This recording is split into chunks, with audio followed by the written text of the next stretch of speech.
Hello friends, नमस्कार। मैं प्रियंका स्वागत करती हूँ आप सभी का आपके अपने चैनल टैलेंट टीचर जॉब में। दोस्तों, आज हम डीएलएड थर्ड सेमेस्टर का सामाजिक अध्ययन देखेंगे और ये है आपका क्लास नंबर 15। तो दोस्तों, यहाँ पर क्लास नंबर 14 में हम लोगों ने देखा है आपका अध्याय नंबर 4 के अंतर्गत भारत की सत्ता के लिए यूरोपीय शक्तियों में संघर्ष, जिसमें प्रथम, द्वितीय व तृतीय कर्नाटक युद्ध और उसके बाद प्लासी का युद्ध, बक्सर का युद्ध और इलाहाबाद की संधि। इसके बाद ये आपका अध्याय समाप्त हो जाएगा और नेक्स्ट अध्याय में हम पहुंच जाएंगे भारत में अंग्रेजी साम्राज्य की स्थापना। क्लियर। तो आज हम चलिए देखते हैं प्लासी का युद्ध। चूंकि यहाँ पे कर्नाटक का तीनों युद्ध हम देख चुके हैं, जिसमें हम लोगों ने देखा कि कर्नाटक का तीनों युद्ध अंग्रेजों और फ्रांसीसियों के बीच हुआ और उसमें अंग्रेज ही विजयी हुए हैं तीनों युद्ध में। तो एक तरह से अंग्रेज विजयी होने से अंग्रेजों के उनका जो साहस और हिम्मत, एक तरह से उनका कॉन्फिडेंस उनके अंदर अब भारत में अपने आप को स्थापित करने के लिए वो जज्बा विकसित हो चुका था, जिससे कि वो भारत में खुद को शक्तिशाली मानने लगे थे। तो दोस्तों, यहाँ पर हम देखें, प्लासी का युद्ध हुआ था 1757 ईस्वी में। ब्रिटिश कंपनी शाही फरमान की अवज्ञा करने लगी थी। जब सिराजुद्दौला ने इनका विरोध किया तो क्लाइव ने नवाब के विरुद्ध युद्ध की घोषणा कर दी। तो दोस्तों, यहाँ पर सिराजुद्दौला कौन है? बंगाल के नवाब हैं।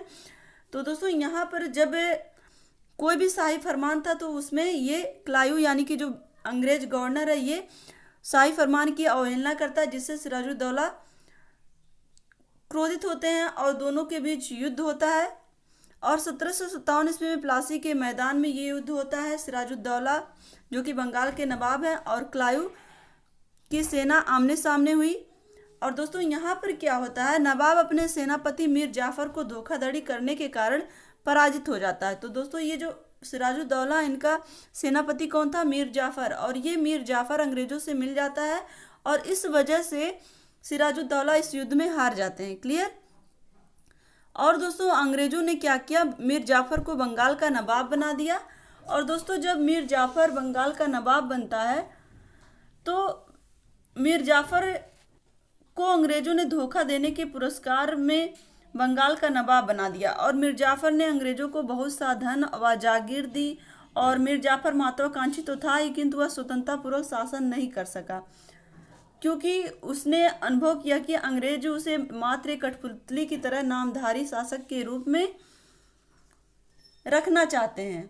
इसलिए वो सुनिश्चित करता है कि वो जो अंग्रेज है उनको केवल अपने आय का साधन समझ रहे हैं। तो यहाँ पर क्या होता है, मीर जाफर को अंग्रेजों ने क्या किया, 1760 ईस्वी में हटाकर उसके दामाद मीर कासिम को बंगाल का नवाब बना दिया। क्लियर। मीर कासिम अंग्रेजों जो मीर, अब यहाँ पर देखिए अंग्रेजों की ये चाल है कि वो किस तरह से, सबसे पहले उन्होंने किसको हटाया? सिराजुद्दौला को। फिर सिराजुद्दौला का सेनापति मीर जाफर था। अब मीर जाफर को हटाकर उसके दामाद मीर कासिम को बंगाल का नवाब बनाया। मीर कासिम अंग्रेजों की नीयत से परिचित था, चूंकि वो ये सारी चीजें देखते आ रहा था। अतः उसने अपनी राजधानी मुर्शिदाबाद से मुंगेर यानी कि आधुनिक बिहार जो है वहां पर स्थानांतरित की और उसकी किलेबंदी आरंभ कर दी। चूंकि अब उसको ये पता चल चुका था कि इनका मेन काम क्या है, कि ये लोगों से अपना आर्थिक यानी कि धन वसूली एक तरह से कर रहे हैं और जिसको चाह रहे हैं उसको नवाब बना रहे हैं। तो ये एक तरह से उनकी चाल को भांप करके अपनी राजधानी को परिवर्तित करता और ये सारी चीजें देख करके अंग्रेज फिर इसके विरुद्ध हो जाते हैं। तो अंग्रेज प्रतिशोधात्मक कार्यवाही करते हुए अपने सैन्य बल के साथ मीर कासिम के विरुद्ध कदम उठाए और फिर से बंगाल का नवाब मीर जाफर को बनाने का निश्चय किया। तो ये लोग क्या करते हैं, फिर से मीर जाफर को ही, मीर कासिम को हटाकर फिर से मीर जाफर को शासक बनाना चाहते हैं। क्लियर। आगे हम देखेंगे। अभी यहाँ पर देखिए दोस्तों, यहाँ पे आगे यही बक्सर युद्ध की नींव पड़ती है। किस तरह से पड़ती है देखिए। मीर कासिम ने अंग्रेजों के अपमानजनक व्यवहार से आग बबूला हुआ। तो दोस्तों, जब मीर कासिम को ये पता चलता है, चूंकि मीर कासिम अपना राजधानी परिवर्तन कर लेता है, तो अंग्रेजों को ये लगता है कि अब ये मेरे अंडर में काम नहीं करेगा, तो ये फिर से मीर जाफर को शासक बनाना चाहते हैं। इसलिए मीर कासिम से ये युद्ध करते हैं। तो मीर कासिम को ये जब पता चलता है कि ये मीर जाफर को फिर से शासक बनाना चाह रहे हैं, तो एक तरह से ये अंग्रेजों के विरुद्ध हो जाता है और अंग्रेजों से युद्ध लड़ता है, लेकिन वो पराजित हो जाता है। क्लियर। वह भागकर अवध में शरण लेने के लिए विवश हुआ। और दोस्तों क्या होता है कि अवध के नवाब शुजाउद्दौला तथा मुगल बादशाह शाह आलम के साथ उसने अंग्रेजों के विरुद्ध एक गठबंधन कर लिया। यहाँ पर ये शरण किसके पास जाके लेता है? ये शरण लेता है अवध के नवाब शुजाउद्दौला के पास और मुगल बादशाह शाह आलम से मदद मांगता है। तो फिर उसके बाद ये तीनों सेनाएं मिलकर फिर से अंग्रेजों से युद्ध लड़ते हैं और इसी युद्ध को किस नाम से जाना जाता है? 1764 ईस्वी में इसी युद्ध को बक्सर के मैदान में लड़ा गया था और इस भीषण संग्राम हुआ था एक तरह से अंग्रेज सेना और इन तीनों सेनाओं के बीच, जिसका मेन नेतृत्व करता कौन था? शुजाउद्दौला। और दोस्तों इस युद्ध में भी अंग्रेजों की विजय हुई, यानी कि अंग्रेजों को सफलता मिली। अंग्रेजों ने एक बार फिर मीर जाफर को बंगाल का नवाब बना दिया। क्लियर। एक बार मीर जाफर को उतार कर इन्होंने मीर कासिम को बनाया था, लेकिन जब मीर कासिम इनका विद्रोही बन जाता है एक तरह से, चूंकि मीर कासिम अपना किलेबंदी करने लगता है, तो फिर से ये लोग मीर जाफर को बनाने की सोचते हैं और लास्ट में ये अपने प्लान में सफल भी हो गए, क्योंकि यहाँ पर देखिए जो अवध के नवाब शुजाउद्दौला है वो भी पराजित हो गए और मुगल बादशाह शाह आलम भी पराजित हो गए। तो इस तरह से हम देखें अब फिर से वो मीर जाफर को, चूंकि इन्हें ऐसा शासक चाहिए जो इनके हाथों की कठपुतली हो। क्लियर। तो इस युद्ध में एक तरह से तीनों सेनाएं असफल हो गई, यानी कि तीनों सेनाओं को इन्होंने हरा दिया अंग्रेजों ने। अब दोस्तों इस युद्ध का इतिहास में बहुत ही महत्व है। क्यों महत्व है? अंग्रेजों की इस विजय से न केवल मीर कासिम की शक्ति छिन्न भिन्न हुई, बल्कि अवध के अंग्रेजों के सैन्य व राजनैतिक प्रभुत्व भी अंग्रेजों के हाथ में आ गया। एक तरह से यहाँ पर जब अंग्रेज विजयी हो गए तो वहां पर जो मीर कासिम का साम्राज्य था वो तो लोग पहले छीन चुके थे अंग्रेज इनसे, मीर कासिम से। क्योंकि पहले तो मीर कासिम खुद ही लड़ता है ना, बाद में ये अवध के नवाब और मुगल बादशाह से हेल्प लेता है। यहाँ पर देखिए मुगल बादशाह शाह आलम से ये हेल्प लेता है और अवध के नवाब से। तो जब इसे मीर कासिम से ये युद्ध करके अंग्रेज जो है पहले ही सब कुछ छीन चुके होते हैं, उसके बाद अवध को भी ये लोग युद्ध में सब कुछ छीन लेते हैं। तो एक तरह से यहाँ पर अब इनकी जो शक्ति है वो काफ़ी मजबूत हो चुकी है। और दोस्तों यहाँ पर हम देखेंगे अवध भी अंग्रेजों के सैन्य व राजनीतिक प्रभुत्व में आ जाने से इनमें काफ़ी वृद्धि हो गई थी। एक तरह से इनके वर्चस्व में काफ़ी वृद्धि हो गई थी। जहाँ प्लासी की जीत ने अंग्रेजों की आर्थिक स्थिति मजबूत की थी, वहीं अब बक्सर की जीत ने अंग्रेजों के पैर भारत में मजबूत कर दिए थे। क्लियर। तो दोस्तों यहाँ पर हम देखेंगे प्लासी का युद्ध कब हुआ था? 1757 ईस्वी में अंग्रेज और सिराजुद्दौला के बीच। क्लियर। और यहाँ पर हम देखेंगे बक्सर का युद्ध किसके बीच हुआ था? बक्सर का युद्ध हुआ है यहाँ पर 3 संगठित सेनाएं हैं और अंग्रेजों के बीच। क्लियर।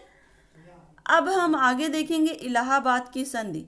तो दोस्तों यहाँ पर 1765 ईस्वी में, 1764 में तो बक्सर का युद्ध हुआ, 1765 में बक्सर के युद्ध की समाप्ति पर अंग्रेजों एवं मुगल बादशाह शाह आलम द्वितीय के मध्य इलाहाबाद की संधि हो जाती है। और 1765 ईस्वी में हुई इस संधि के निम्न शर्तें थी। क्या क्या शर्तें होती हैं? मुगल बादशाह शाह आलम द्वितीय ने शाही फरमान द्वारा अंग्रेज कंपनी ईस्ट इंडिया कंपनी को बंगाल, बिहार और उड़ीसा की दीवानी प्रदान कर दी। वे इस प्रांतों से भू राजस्व वसूली के अधिकारी हो गए। क्लियर। अब देखिए दोस्तों यहाँ पर अंग्रेजों को फायदे ही फायदे हो रहे हैं कि यहाँ पर पहले इन लोगों ने बंगाल पर अपना प्रभुत्व स्थापित किया, फिर धीरे धीरे वहाँ अवध पर, और उसके बाद देखिए बंगाल, बिहार और उड़ीसा की दीवानी भी अब इनको प्रदान कर दी गई है। तो वे इन प्रांतों से भू राजस्व वसूली करेंगे। क्लियर। और यहाँ पर देखिए दूसरा क्या है कि मुगल बादशाह को 26 लाख रुपए की वार्षिक पेंशन अंग्रेजों ने देना स्वीकार किया। क्लियर। और तीसरा क्या है, कंपनी ने कड़ा और इलाहाबाद के जिले अवध के नवाब से लेकर मुगल बादशाह को दे दिए। और अवध का शेष भाग इलाहाबाद एवं कड़ा को छोड़कर अवध के नवाब शुजाउद्दौला को वापस कर दिया गया और नवाब ने कंपनी को 50 लाख रुपए युद्ध हार जाने के रूप में दिए। तो दोस्तों ये सारे इसकी क्या क्या हैं, शर्तें हैं। और मराठों के आक्रमण की स्थिति में बंगाल नवाब एवं क्लाइव को पारस्परिक सहयोग करना होगा। क्लियर। और इसी प्रकार मीर जाफर पुनः बंगाल के नवाब बन गए और उसके बाद उसके पुत्र की भी पेंशन वैध हो गई। वे नाम मात्र के शासक रह गए। तो दोस्तों यहाँ पर देखिए, जो मीर जाफर था वो बंगाल का नवाब तो बन गया और उसके पुत्र को भी पेंशन वैधता, एक तरह से पेंशन के लिए वो वैध का मतलब यहाँ पर है कि उसको पेंशन दी जाएगी। क्लियर। उसका जो पुत्र है, और वे नाम मात्र के शासक रह गए। आगे हम देखें, भारत पर प्रभुत्व जमाने के लिए अंग्रेजों ने भारतीय सामाजिक, आर्थिक एवं राजनीतिक ढांचे पर अपना वर्चस्व स्थापित किया और भारत को अपना औपनिवेशिक राज्य बना लिया। तो दोस्तों यहाँ पर देखिए, ये इलाहाबाद की संधि की जो शर्तें थी, इन शर्तों में देखेंगे तो कहीं ना कहीं अंग्रेजों ने, चाहे वो बंगाल का भाग हो या फिर अवध का, उस हर एक क्षेत्र पर इन्होंने अपना प्रभुत्व स्थापित कर लिया और एक तरह से भारतीय सामाजिक, आर्थिक और राजनीतिक ढांचे पर अपना वर्चस्व स्थापित किया और भारत को अपना एक औपनिवेशिक राज्य बना लिया। क्लियर। तो दोस्तों यहाँ पर आपको क्वेश्चन बताना है आज का कि प्लासी का युद्ध किसके किसके बीच हुआ, और दूसरा क्वेश्चन है बक्सर का युद्ध किस सन में हुआ। क्लियर। दोस्तों यहाँ पर एक चीज़ और ध्यान रखिएगा कि यहाँ पर दो नाम हैं, शुजाउद्दौला और सिराजुद्दौला। सिराजुद्दौला जो है वो बंगाल का नवाब है और शुजाउद्दौला जो था वो अवध का नवाब था। क्लियर। यहाँ पर देखिए, यहाँ पे नाम है शुजाउद्दौला और एक नाम क्या था, सिराजुद्दौला। सिराजुद्दौला। क्लियर। तो ये दोनों नाम आप ध्यान रखिएगा। सिराजुद्दौला बंगाल से नवाब है और शुजाउद्दौला अवध के नवाब हैं। क्लियर। तो आपको आंसर बताना है कि प्लासी का युद्ध किसके किसके बीच हुआ और इसका आंसर बताना आपको, और बक्सर का युद्ध किस सन में हुआ। तो दोस्तों आज के लिए बस इतना ही। वीडियो को लाइक कर दीजिएगा और कमेंट करके हमें ज़रूर बताइएगा कि हमारा ये प्रयास आपको कैसा लगता है। साथ ही अगर आप चैनल पर नए हैं तो प्लीज़ चैनल को सब्सक्राइब करके बेल आइकन बटन को ज़रूर प्रेस कर दीजिएगा, जिससे हमारे सभी वीडियोज़ की नोटिफिकेशन आपको मिल सके। तो इसी तरह से आप अपनी मेहनत जारी रखिए और दोस्तों वीडियो को अपने दोस्तों के साथ ज़रूर शेयर कर दिया करिए और अपने आसपास सफाई रखिए, अपना भी ध्यान रखिए। हमसे जुड़ने के लिए थैंक यू सो मच। जय हिंद।